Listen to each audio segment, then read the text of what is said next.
quite a lot of thought and time to prepare. But and this sort of returns to the question of instrument. You know, you mentioned the use of synthesizers and things, which you use a lot in the podcast, I think, to great effect to sort of illustrate different timbral possibilities, perhaps different ways that the fugues can sound, sometimes quite a bit faster than they might be performed. But the benefit of the podcast, or the benefit of this piece for the podcast too, is that each movement is sort of short enough that you can, or at least in the ones that you've covered so far, you can play pretty much the whole movement, or the whole contrapunctus, which is helpful in sort of, from the listener's perspective, to hear the whole structure. So how do you, we talked about this a bit, how did you come up with some of these ideas? Or do you think that the podcast as sort of a communicative medium compared to something like radio, where you can't, it's live radio, you can't be as precise as you are on the podcast, or if you were to write, a series of blog posts about the art of fugue or something, that would be another way to do it. But do you think that podcasts like this are sort of the future of classical music communication or something like that? I don't know.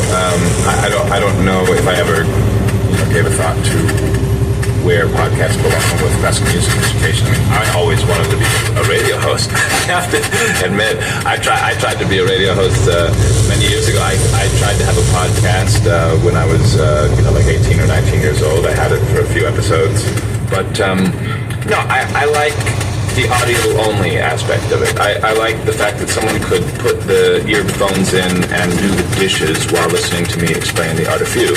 That's how I listen to podcasts. I take them on the train or whatever. My models, I guess, are like the most popular podcasts. The music, someone has the music in the beginning. Someone has like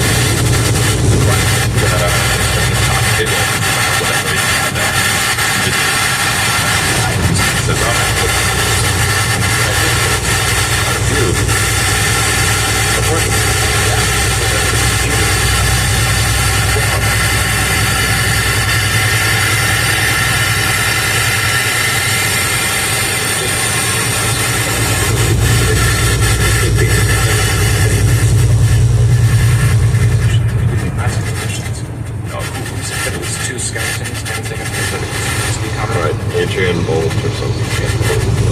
One of those English sirs.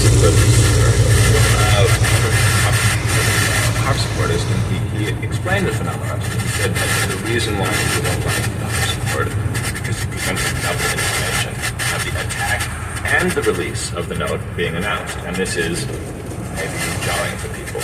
But on a personal note, I have to say, the computer synthesizer stuff is but I don't understand why it's forward.